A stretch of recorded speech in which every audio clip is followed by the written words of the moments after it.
Hey, good morning. It's Tuesday, October 30th. It's John Gillen, your morning newswire at Stansberry Research. Okay, just another easy day yesterday. Seems like markets are hanging on every word regarding, well, certainly President Trump, but the upcoming G20 meeting in November.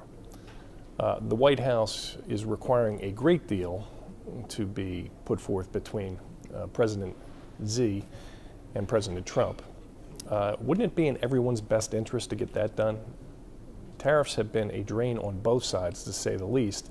Latest example, a company that reported last night, CGNX, which flat out said that China sales have slowed to a degree that they can't quite fathom. That stock, again, with a lot of industrials getting trashed. Japan and China gathered last night and bumped up about 1%. It was a weak 1% move. I do like that China's cutting the car tax, or posturing, cutting the car tax from 10% to 5%. I think a floor is in place for autos, and it's certainly a step in the right direction. You're all playing ball and getting on board. Let's hope everybody continues to do that. Europe mixed again. It's listless. There's still a hangover from Angela Merkel's election loss, although she will be in power until 2021. Italy reported their economic growth. In fact, they didn't grow at all, but they still pretend that they can finance the deficit by their deficit spending by boosting growth. There's no growth, so Europe remains a quandary.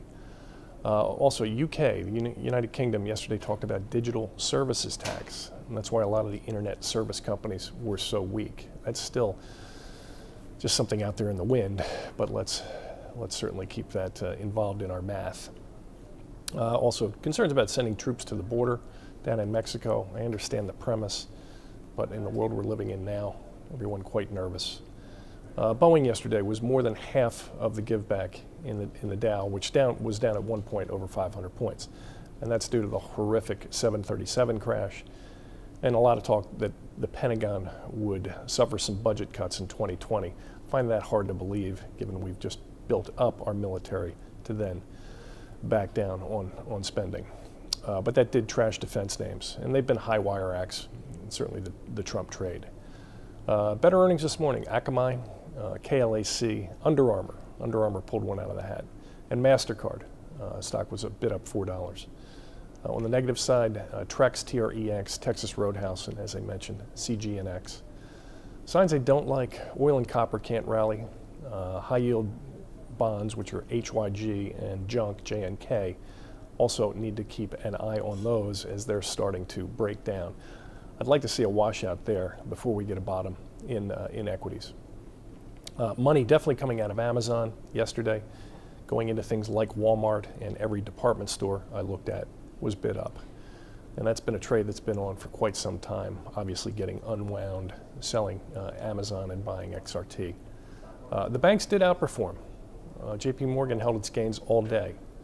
They had been overcooked on the downside. Many money center banks trading at book value. Insurers and consumer staples also rallied. I think it's time to take another look at the Russell 2000, the Buy America trade. So that's IWM. Earnings tonight: Facebook, to see if they've gotten their expenses in line. The previous quarter was such a wreck. And then Apple reports on Thursday night. Tech has got to stop being the easy pickings to raise cash whenever there's a little downdraft. So use that as a barometer. And we'll end with, in 1938, Orson Welles launched War of the Worlds. Just seemed appropriate to mention, given what's been going on. Happy early Halloween. Talk to you tomorrow.